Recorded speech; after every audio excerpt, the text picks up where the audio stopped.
Добро утро. Предлагам да почваме.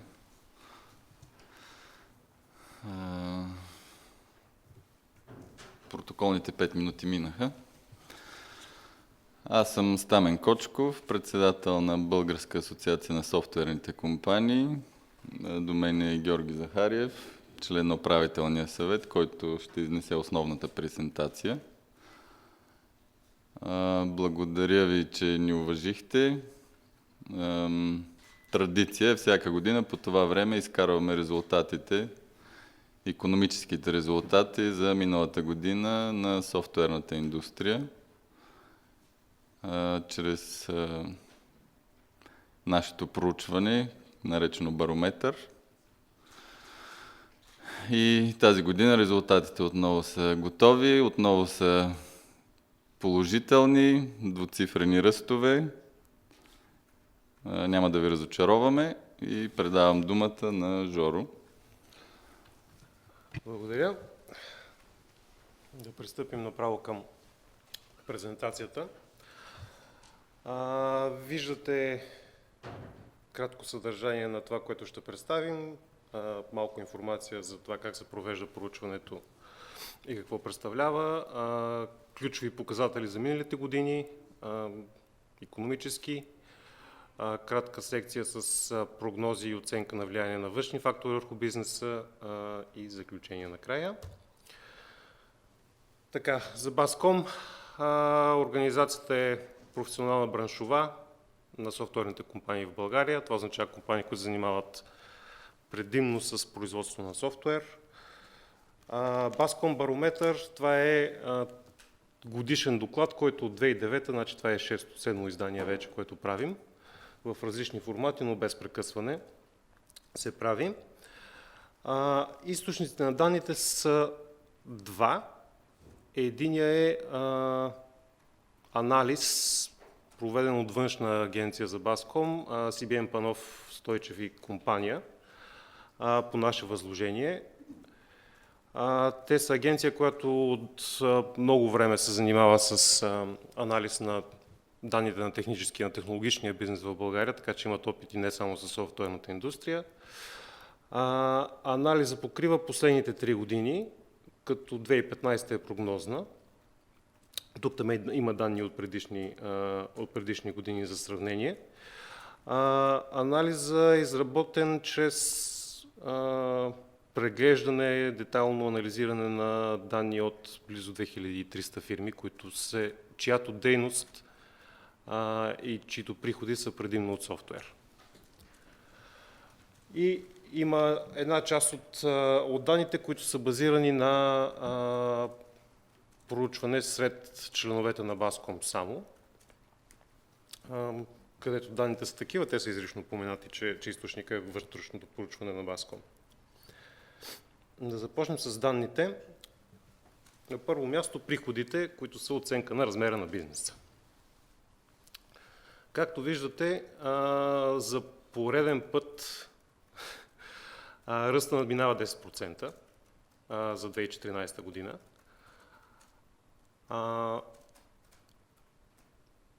Значи, ако се приравни по курса на долара, какъвто беше в края на миналата година, всъщност приходите в долари са 1 милиард долара. Което беше наша такава отколешна мечта преди 10 години, когато... Не 10, извинявам се, 11. 14. Да, когато създавахме асоциацията Bascom, тогава бяхме група от няколко малки ентусиазирани фирми и мечтата ни беше софтуерния бизнес в България да надмине 1 милиард долара. И 2014 година това е факт. Другата добра новина е, че дела на приходите,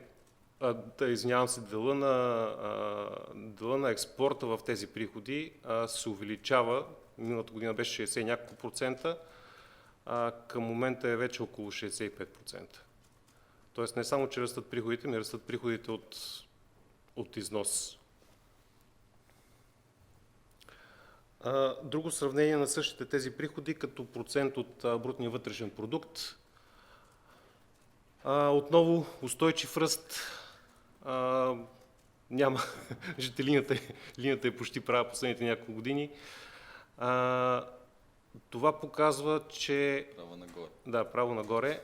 Това показва, че за момента ръстът на софтуерната индустрия изпреварва многократно растежа на брутния вътрешен продукт, което, имайки предвид 13% и за няколко последни години, не е изненадващо като извод, но си струва да отбележим, че софтуерната индустрия вече достига и очакваме в следващите 2-3 години да достигне 2% от брутния вътрешен продукт. И това вече е съществено. Влиза със сигурност в топ 15 индустрии на България.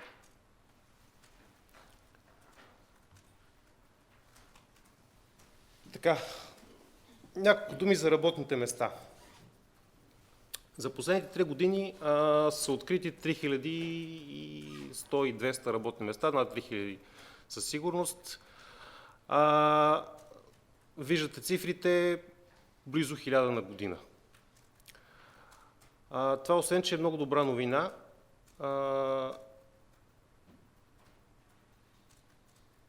само по себе си е още по-добра новина, защото тези работни места са всъщност високо квалифицирани и добре платени хора, работни места. Това, което ние искам да изтъкнем като част от тази пресконференция, е, че този ръст би могъл да бъде много по-голям, ако образованието намерим начин да произвежда повече кадри за тази индустрия, повече квалифицирани кадри. Миналата година са открити около 99 бяха цитирани в изследването, близо 100 нови фирми, като на пазара влязоха няколко големи и така популярни имена в софтуерната индустрия в нашия регион, които отвориха развойни офиси в София. Техните амбиции бяха да наемат толкова много хора, че тези 3000 сигурно щяха да са 5 или 6000, ако ги имаше. И това бяха хора, които знаят какво е нивото на заплащането в България, знаят какви са възможностите на хората в България и бяха готови с бюджетите да дойдат и да ги наемат тези хора. За всеобщо съжаление, тези хора ги няма налични, така че вместо възможните плюс още 2000 места, се ограничихме с това, което може да произведе в момента нашето образование. А и не само образованието, тъй като последните години има доста частни инициативи в посока преквалифициране към софтуерната индустрия. Има няколко частни академии, софтуерни академии, които за момента вършат добра работа и въпреки тях продължава да има сериозен недостиг на кадри, който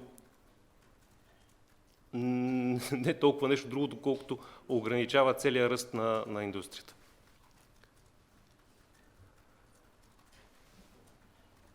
Сигурен съм, че това е интересна тема също. Възнагражденията на заетите в индустрията. Цифрите, които виждате, 3358, това са разходите на работодателите за заплати, разделени на средносписъчния състав, което означава, че това включва всички разходи, всичко, което се плаща на служителите под формата на заплати и бонуси, но не включва разходите на работодателя, т.е. социални осигуровки, които се плащат от работодателя. Тоест, това е де-факто брутното месечно възнаграждение средното брутно възнаграждение на служител в индустрията. Сега, тук през 2014 година се забелязва едно леко забавяне на ръста. През последните години бяха над 10% ръста на заплащането. До някъде това може да се обясни с увеличението на минималните осигурителни прагове, което беше прието наскоро, всъщност от началото на тази година, което нормално засяга най-много индустрии като нашата, където заплатите са най-високи. При нас на практика всички хора са засегнати, докато на други места се засягат само определен брой, които са над това ниво на заплащане. Въпреки всичко, ако погледнете последната колона, това е колко съотношение към средната заплата в страната. Виждате, че въпреки всичко продължават заплатите да растат по-бързо от средните за страната и от 376 в момента са 383 пъти по-високи от средните в страната. Близо 4 пъти.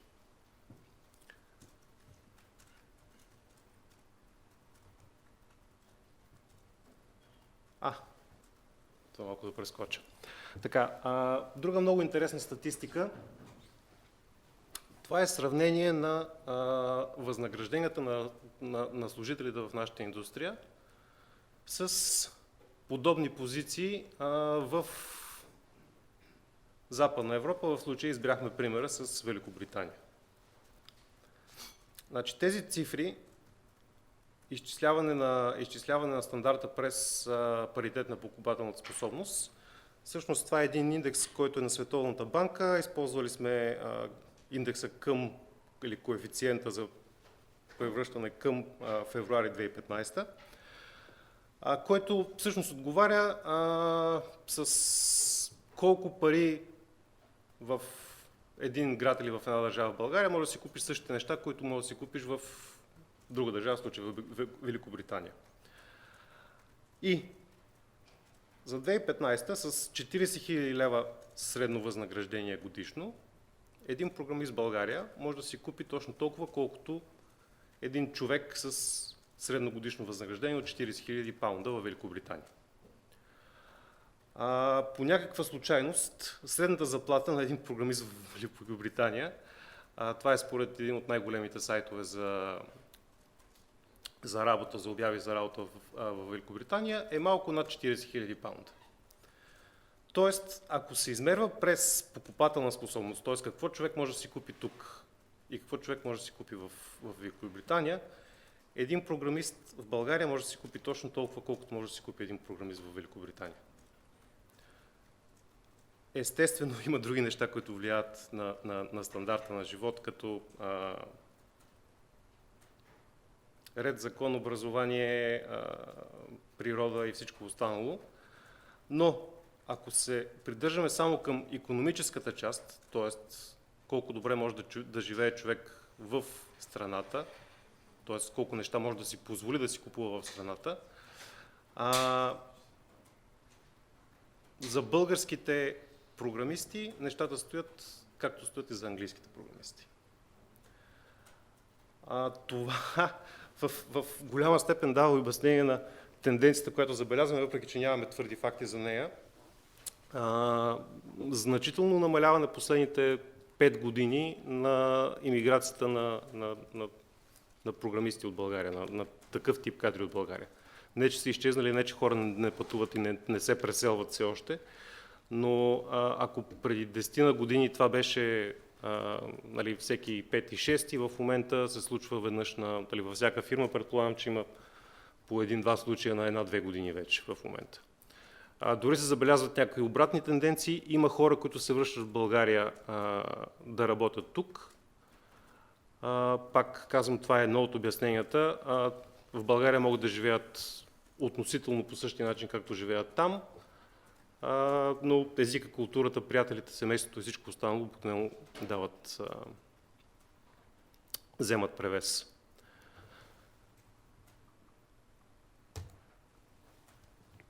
Следващата тема – данъци. Значи индустрията това са платени данъци. Не изчисления или спекулации, това са колко са платени данъци от индустрията. 25 милиона спрямо 2013 година, повече, като общата сума вече, виждате, около 250 милиарда лева. Ръстът нормално, спрямо ръста на индустрията, е също много, много по-голям, отколкото приходите в бюджета нарастват. Виждате, тук има една стряскаща цифра, 8 пъти разлика. Това е базирано на двете цифри. Тази година нашата индустрия е внесла 12% повече данъци от миналата година, докато общо нарастване на приходите в бюджета са само 1,5%.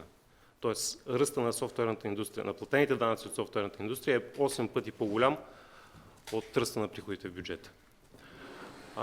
И другата много важна точка, която искаме да отбележим, е, че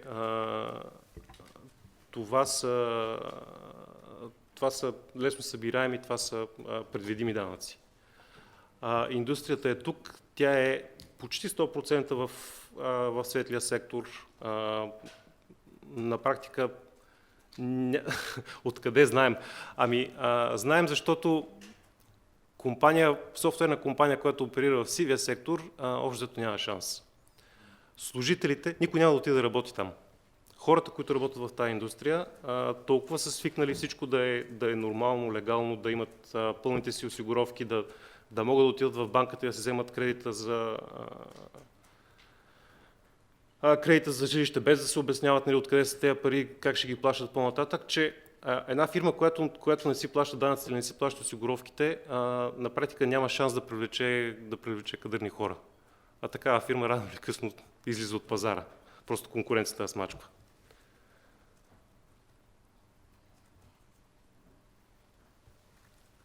Така, и малко данни, които са от нашето вътрешно проучване. Това са очаквания за следващата година. Ръст или намаление на приходи и заети. Значи ще наблегна на заетите, което е долната графика. Значи всичко, което е в зелено, е някаква степен на очаквания за увеличение. Значи това са 80% от фирмите очакват някакъв процент увеличение на персонала, нови работни места. Останалите без промяна са около 17-18%. Има някакъв минимален, предполагам, 2-3 фирми, които са очаквали единствени намаления на персонала. Това, което коментирахме преди малко, че индустрията расте и работните места биха могли да бъдат много повече, ако имаше квалифицирани кадри, които да ги запълнят, се потвърждава от не един източник. Още на потвърждение за същото нещо, това е процент отговорили на позитивен или негативен ефект имат съответните външни фактори върху бизнеса. Виждате, че най-голямото червено, т.е. най-големият негативен ефект на бизнеса има пазара на работна ръка. Отново същата тема, недостиг на квалифицирани кадри. Другите неща са горе-долу разпределени между негативни, позитивни. Няма някакъв сериозен проблем, който да притеснява бизнеса.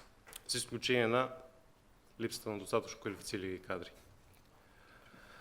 И в заключение на тази презентация да повторим нещата, които вече казах по време на презентацията. Софтуерният сектор, достигайки вече близо 2% от икономиката и растящ толкова бързо, колкото расте, е доста вече значим фактор за икономиката като цяло, а също така и за бюджета като платени данъци. Това е индустрия, която създава висока добавена стойност, за да може да си позволи да осигурява такъв висок стандарт на заетите. И голяма част от тези приходи идват от експорт. Няма да се уморим да повтаряме, можем и повече, но имаме нужда и от малко външна помощ за образованието и производството на тези кадри, които ни трябват, за да растем още по-бързо. Като тази помощ не е едностранна, защото това нещо носи полза за всички. Както виждате, носи полза очевидно за нас като бизнес, носи полза за всички хора, които са заети в този бизнес и увеличава приходите в бюджета, т.е. носи полза и за бюджета. Така, благодаря за вниманието. Ще дам, преди да премина към въпросите, веднага думата на Явор Джонев, който току-що се присъедини към нас. Да поговорим малко за инициативите, които имаме, свързани с наболялата ни тема липса на квалифицирани кадри, да поговорим малко за инициативите, които имаме, за подкрепата, която получаваме напоследък, особено и от държавата, от държавните институции, и за резултатите, които до момента сме постигнали. Благодаря. Проблема с кадрите, както казахме, не е частен проблем на софтуерната индустрия. Той опира до въпроса дали е възможно България да стане просперираща страна. Да, нашия отговор е положителен. България може да стане просперираща страна. И ние знаем какво трябва да се направи за това. Това не е някакво пожелание, не е някаква далечна мечта. Ние знаем точно какви мерки трябва да се вземат и в рамките на колко години е възможно да се извърши подобна трансформация. Но не можем да го направим сами. Каквото можем, вече го правим отдавна. Всички софтуерни компании по един или друг начин са ангажирани с образованието, с подготовка на нови кадри, просто защото няма откъде, другаде. Ние сме притиснати до стената в това отношение. Участие на държавата и на други институции, независими като университетите, например, е критично важно и то да се случи в синхрон, така че едно действие от едната страна да води до по-добро действие от другата страна, да се получи синергия. Предполагам си спомняте, миналата година обявихме 5 проекта в областта на образованието. Поне един от тях, по-скоро 2 от тях, вече се реализират. Това е много добре. Ние не очаквахме всичките 5 да започнат да се реализират. Кои са те? Професия програмист. Първия и може би най-съществен проект, защото той може да доведе до краткосрочни ползи в рамките на 4 години, примерно. Идеята е много проста. Деца 9 и 12 клас в училище да бъдат ангажирани с професионална квалификация, паралелно с нормалното им училище, паралелно с гимназията, независимо къде учат, как учат, стига да имат желание, и за около 2 години да придобият възможност да влязат в нашите компании като младши програмисти, като стажанти.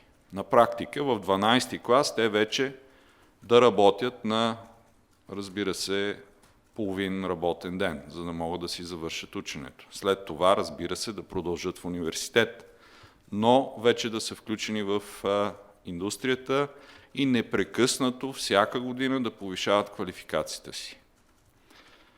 По наши прогнози, ако изградим около 25 образователни центъра в цялата страна, във всеки по-голям град трябва да има поне един такъв център за желаящите ученици. Към 2020 година около 10% от кохортата, 10% от завършващия випуск ще има такава квалификация. Това са около 6000 деца. Това ще разреши проблема на нашата индустрия с кадрите, но нещо много по-важно. Ще даде съвсем различни перспективи за професионална и лична реализация на тези хора. Независимо дали ще се занимават в софтуерната индустрия, или ще станат инженери, или лекари, или бизнесмени, какъвто и професионален път да изберат, тази квалификация ще им помага, и то значително, да добавят висока стойност в работата си и да са конкурентно способни в целия свят. Както казах, вече работим по този проект с НАПО, Агенцията за професионална квалификация. В момента върви проект за определяне на държавните изисквания за професия програмист.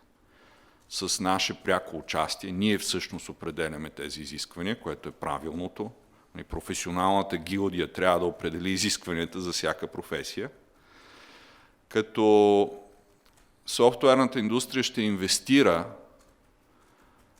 в разработката не само на изискванията, но и на учебните програми и учебно съдържание, както и в квалификацията на учителите, които трябва да преподават в тези 20 и няколко центъра за квалификация.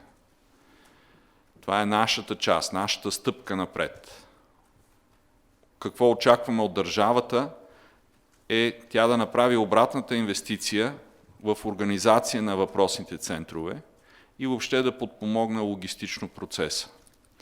Радваме се да съобщим, че в момента намираме съдействие от страна на държавата в това отношение. Готви се стратегия на ниво Министерски съвет за подпомагане на квалификацията на софтуерни специалисти и част от тази стратегия е именно проекта за професия програмист.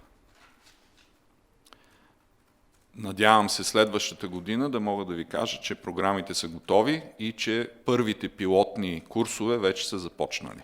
Ще видим.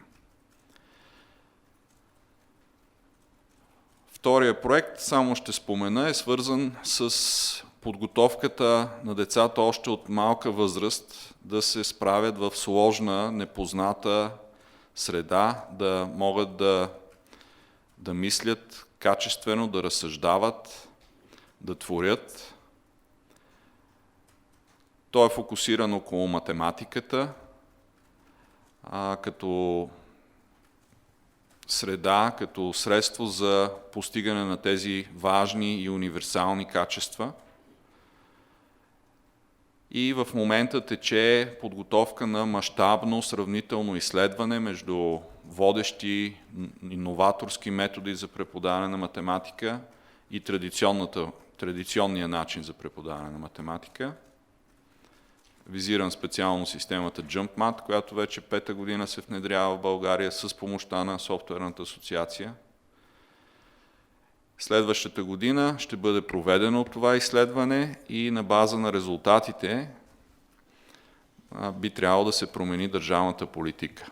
Излиза, т.е. хипотезата, научната хипотеза на изследването, която предстои да се потвърди, е, че всички деца, на практика всички деца могат да достигнат експертно ниво на компетентност по математика и то развивайки универсални качества за мислене, за разсъждение, за разбиране, за вникване в същността на нещата, за активно отношение към живота и към себе си, така наречената нагласа за развитие, за това, че твоя успех зависи от самия теб и от работата, която вършиш.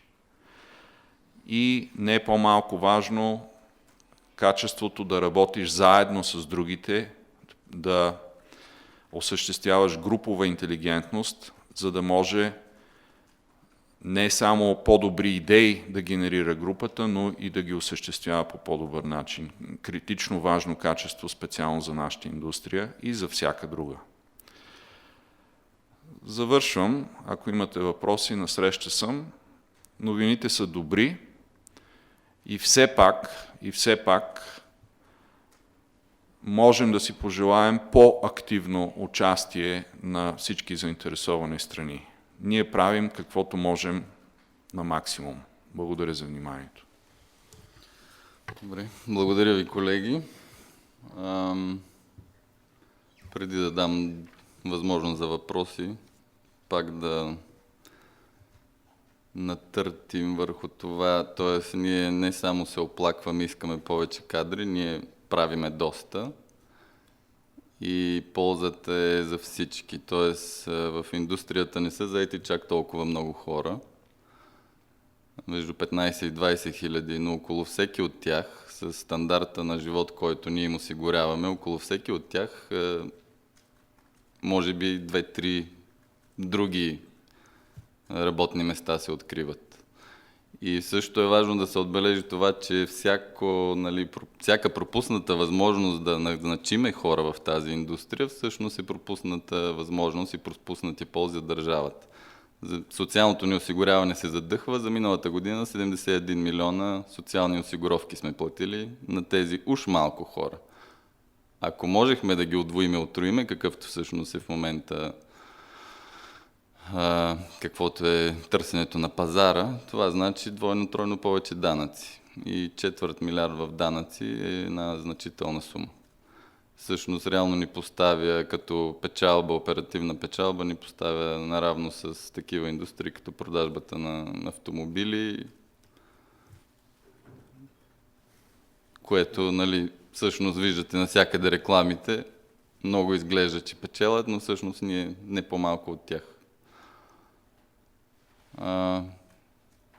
С това завършвам и давам думата за въпроси.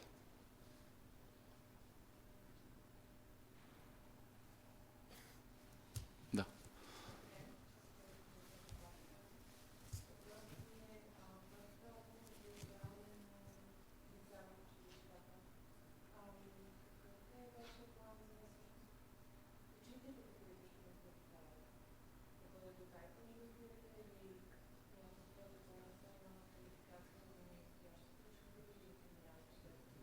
И двете.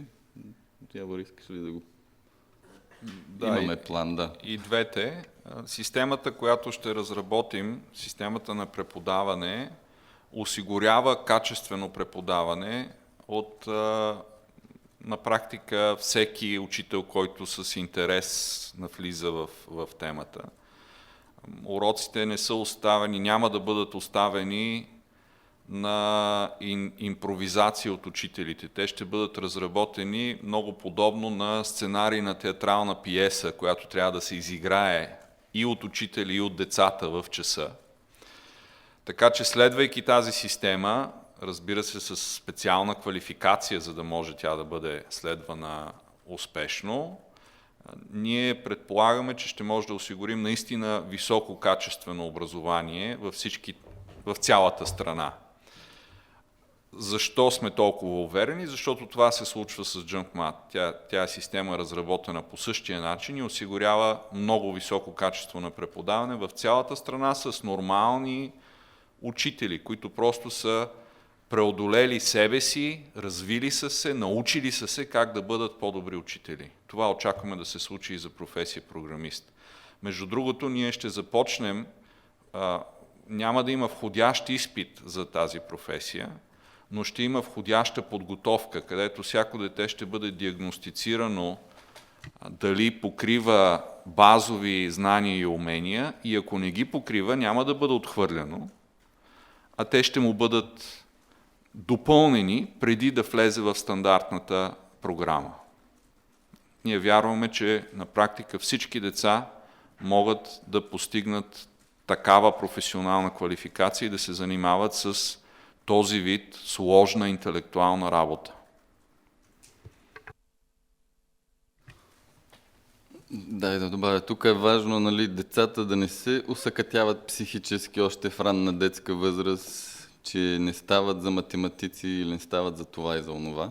Напротив, стават, включително и момиченцата, на които пък още повече им се втълпява, че, нали, математиката не е за тях. Напротив, в нашата индустрия 1/3 от професионалистите са жени. Значи, нали, въпрос на желание по-скоро и на това някой, нали, да не се опитва да ги държи на страна от тези специалности с висока добавена стойност.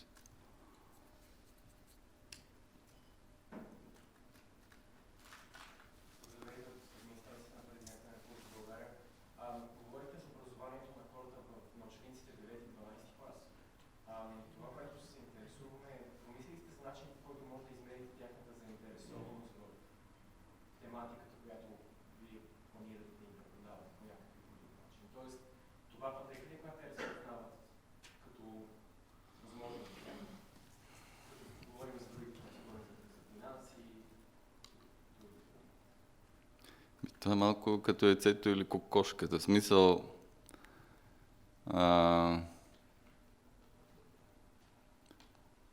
за да измериме такова нещо, първо защо, нали, да го мериме, окей, нали, в смисъл дали има такова търсене. Търсене има най-малкото от пазара. От тази гледна точка, нали, все пак ние трябва да проведеме някакъв вид кампания, за да се вдигне положителното възприемане към тази специалност. И тогава би могло да се мери желанието на тези деца. В смисъл, докато, нали, на децата се обяснява, че това е много трудна професия и, нали, там се изискват много усилия всъщност и така нататък, и се набляга на това, а не на ползите, които носи, нали, винаги е трудничко да се каже, да, сега е момента да мерим, или не, сега не е момента да мерим. Тоест трябва да се дигне при всички случаи съзнанието на децата, че тази специалност всъщност не е толкова трудна и, нали, би им осигурила едно добро бъдеще.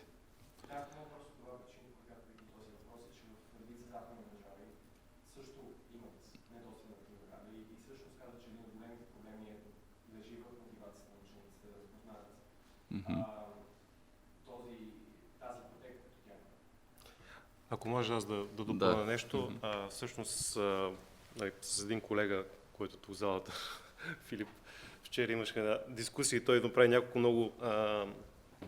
много точни коментари. Всъщност, начинът да популяризираме тази професия, начините са много. Едно от нещата, които правим е събитие и публичност, като тази пресконференция, на която изрично обявяваме цифри за това какви са заплатите и колко добре всъщност живеят тези хора, които работят в тази индустрия.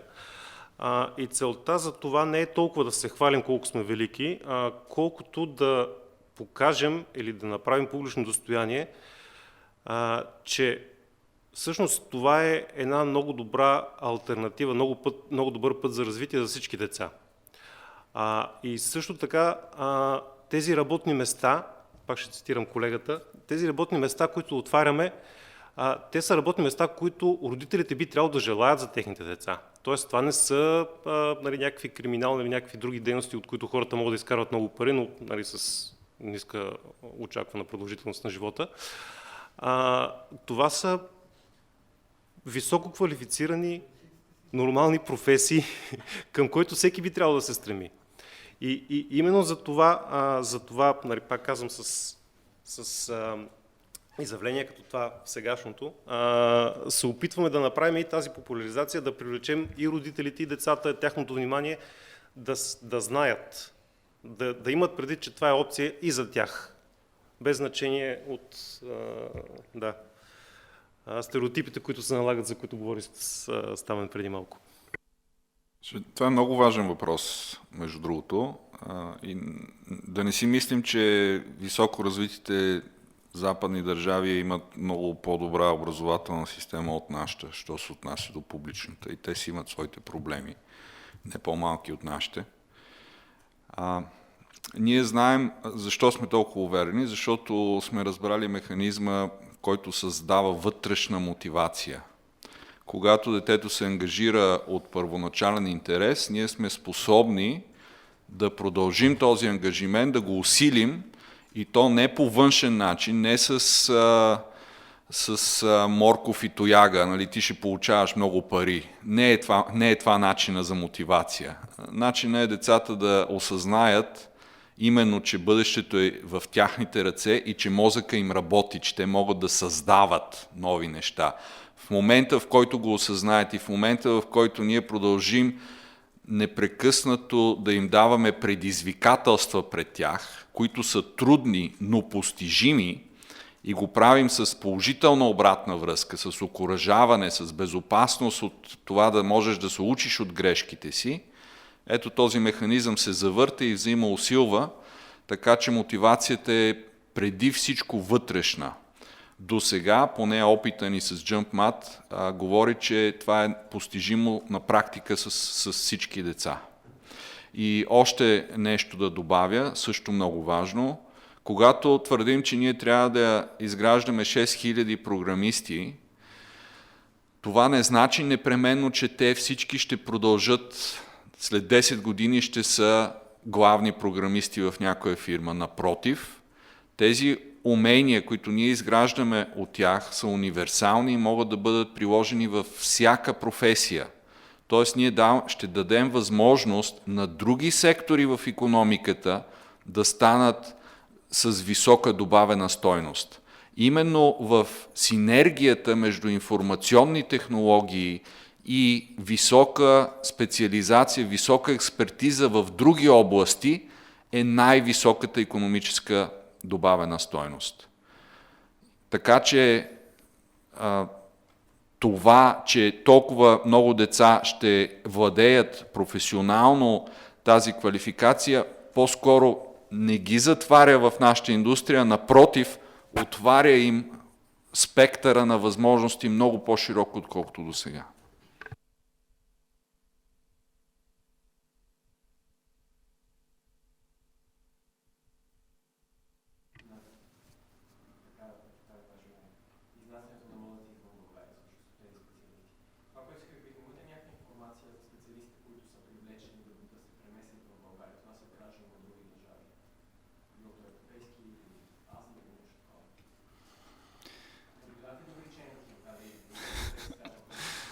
От 4 на 6. Много болен въпрос, бих казал. Извинете, само ако можем да допълним въпроса. Казвате, че има дефицит и към 2015 година 17 хиляди работят в бранша. А всъщност на нас колко хиляди са ни нужни, за да няма дефицит? Тъй като виждаме наистина, че се улесняват процедурите по привличане на чужди специалисти.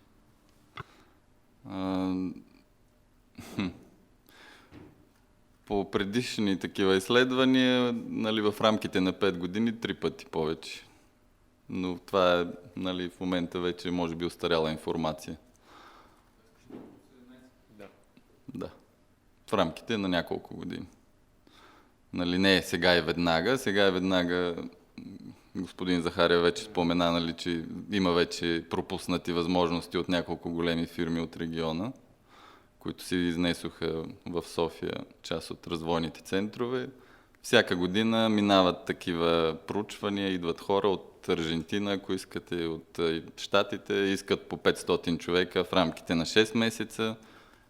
Нямаме ги.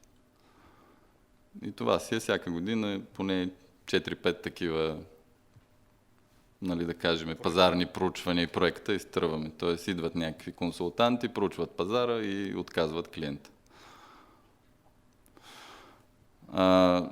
Всъщност въпрос с чуждите специалисти, по-скоро говорим за наблюдение, но със сигурност в момента имигрирането в тая посока на Запад е силно намалено. Има даже случаи на хора, които се връщат от Запад, имайки предвид недостига и на западния пазар на кадри от нашата индустрия, затова се обръщаме за възможности на изток, евентуално. Затова, нали, се опитваме и тези сини карти да улесним процедурата за възможност на привличане на мозъци в България по този начин, защото стига, нали, само сме, нали, давали, добре и ние да вземем от някъде и има такива възможности. В момента факт е, че примерно успешните такива процедури са, да кажем, в Германия, където на година внасят по 14-15 хиляди чуждестранни специалисти. Ние тук говорим за десетки в рамките на 5 години. Вече не си спомням точната цифра, но говорим за около 40-50 и то за всички, нали, индустрии, не само за нашата. Тоест процедурата е силно утежнена, да, има положителни стъпки в тая посока, очакваме още много по-голямо подобрение, за да можем реално и в краткосрочни планове да запълним поне част от празнината на пазара. В момента единственото, което се случи, отпадна така наречената пазарна проверка, т.е. не ни се налага да доказваме, че няма такива хора на пазара, което преди отнемаше обикновено около 6 до 8 седмици допълнително в тази процедура. По опит, нали, средното около 6 месеца ходене по институции и документи напред и назад разнасене, за да се вземе чуждестранен специалист. Независимо горе-долу откъде, ако не е в Европейския съюз.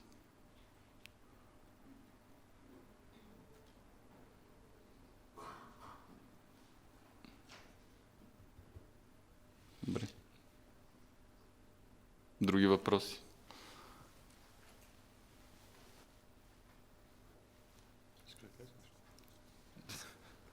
Добре.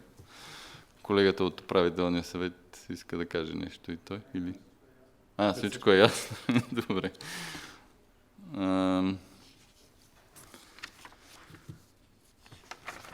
Добре, ние искаме ли да кажем още нещо? Всичко е ясно. Давай, Филип. Тук, понеже става на въпрос, повечето хора си представят софтуерните инженери като някакви хай-тек, така не много добре изглеждащи хора, които за един компютър са завряни и пишат някакъв странен код и не са малко асоциални. Но това, което е важно да се отбележи от обществена гледна точка, е, че софтуерното програмиране навлиза във всички индустрии. Вече един инженер, който не може да програмира, който не знае да работи с няколко софтуерни системи, той не е никакъв инженер. Един лекар в медицината навлиза много сериозно, образна диагностика, която е чисто програмиране. Дори таксиметровите шофьори в момента имат проблем с Uber, който си е някаква софтуерна разработка. Скоро Apple пуснаха пък self-driving cars, Google работят с self-driving cars, всички искат да заменят професията на шофьора с някакъв компютър, който опира до програмиране. Tesla също имат разработки в тази посока. Съответно, в бъдеще все повече други професии ще бъдат много силно въвлечени в програмирането, искат, не искат. И затова не трябва да се разглежда софтуерната индустрия като едни 17 000 човека, които занимават само с това. Тя е много по-широко приложима вече. В почти всички индустрии някакъв софтуер се пише, който дава добавена стойност, който променя индустрията, който трябва да се вземе предвид, за да може в бъдеще да говорим за добавена стойност, за конкурентоспособност на съответната индустрия и така нататък. Така че не го възприемайте само като чисто софтуеристи, които по цял ден пишат код. Това... Добре, благодаря ти, Филип. Като гледам, май няма други въпроси. Добре, благодаря, че отделихте време и надявам се да видим в медиите и едни положителни отзиви. Разбира се.